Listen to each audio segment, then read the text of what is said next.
আগামী 14ই মে ঢাকায় আসছেন যুক্তরাষ্ট্রের দক্ষিণ ও মধ্য এশিয়া বিষয়ক সহকারী পররাষ্ট্রমন্ত্রী ডোনাল্ড লু।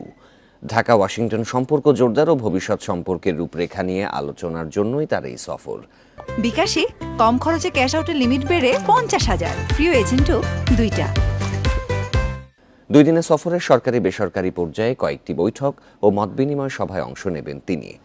পররাষ্ট্র মন্ত্রণালয় জানায়, ডোনাল্ড লু পররাষ্ট্র সচিব মাসুদ বিন মোমেনের সঙ্গেও দ্বিপক্ষীয় বৈঠক করবেন।